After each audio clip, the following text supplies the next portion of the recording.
Bonjour ou bonsoir, je m'appelle Anne-Marie Miron. Bienvenue dans mon podcast pour créer de la magie dans votre vie et garder l'esprit zen. Je vous partage ce soir Neville Goddard, une lecture que j'aime bien faire avant de m'endormir. Je vous présente La prière ou l'art de croire, le chapitre 1. La loi de la réversibilité. La prière est la clé maîtresse. Lorsqu'une telle clé ouvre toutes les portes d'une maison, on la désigne comme le passe-partout, la clé maîtresse. La prière n'est rien de moins qu'une telle clé pour dénouer tous les problèmes humains. Priez pour mon âme, car la prière a un plus grand pouvoir que les hommes ne l'imaginent. Alfred Tennyson. La prière est un art, et comme tout art, elle exige de la pratique. La première chose à acquérir est une imagination contrôlée.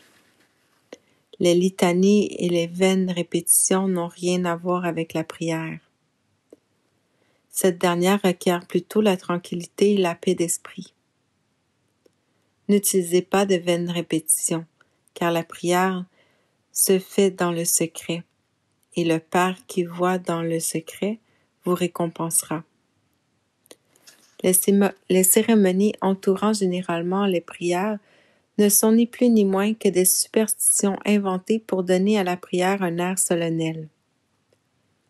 Ceux qui pratiquent la prière sont souvent ignorants des lois qui régissent cet art.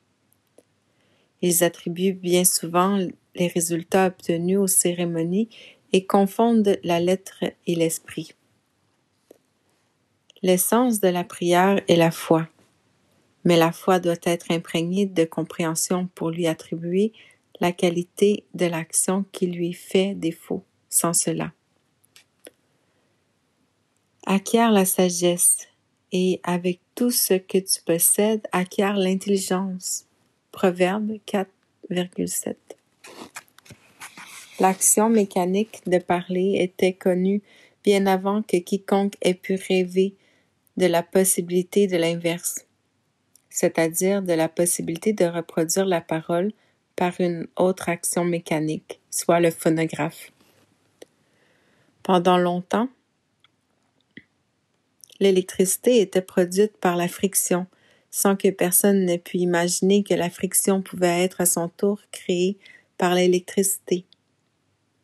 Que l'homme ait réussi ou non à inverser la transformation ou l'action d'une force, il sait néanmoins que cela est possible. Si la chaleur peut produire une action mécanique peut à son tour produire de la chaleur. Si l'électricité produit le magnétisme, et le magnétisme peut aussi produire des courants électriques, si la voix peut créer des ondulations, ces ondulations peuvent à leur tour reproduire la voix, et ainsi de suite. Cause et effet, énergie et matière, action et réaction sont semblables et interchangeables. Cette loi est d'une très haute importance, car elle vous permet d'anticiper la transformation inverse lorsqu'une transformation directe est observée. Si vous saviez comment vous vous sentiriez si vous réalisez votre objectif, alors inversement, vous sauriez quel état vous obtiendrez si vous parveniez à éveiller en vous un tel sentiment. La recommandation de prier en croyant que vous possédez déjà ce pourquoi vous priez est basée sur la connaissance de la loi de la transformation inverse. Si vous réalisiez que la prière fait naître en vous un sentiment ou un état de conscience, alors inversement, ce sentiment ou cet état de conscience doit produire la réalisation de votre prière. Parce que toute transformation de force est réversible, vous devez toujours ressentir la sensation que votre désir est réalisé. Vous devez faire naître en vous le sentiment que vous êtes ou que vous possédez déjà ce que vous désirez être ou posséder. Cela se fait facilement en contemplant la joie qui serait vôtre si votre désir était un fait accompli, de sorte que vous viviez, agissiez et vous vous sentiriez comme si ce désir était réalisé.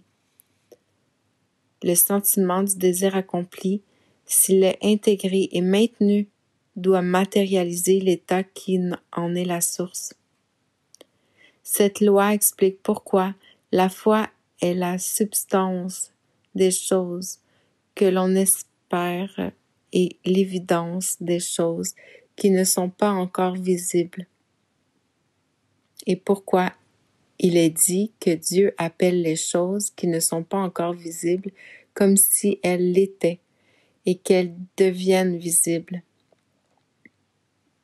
Imaginez le sentiment de votre désir accompli et maintenez-le jusqu'à ce que ce désir soit concrétisé. Si un fait physique peut produire un état psychologique, alors un état psychologique peut produire un fait physique. Si l'effet A peut être créé par la cause B, alors inversement, l'effet B peut être produit par la cause A. C'est pourquoi je vous dis, tout ce que vous demanderiez en priant, croyez que vous l'avez reçu, et vous le verrez s'accomplir. Marc 11, 24.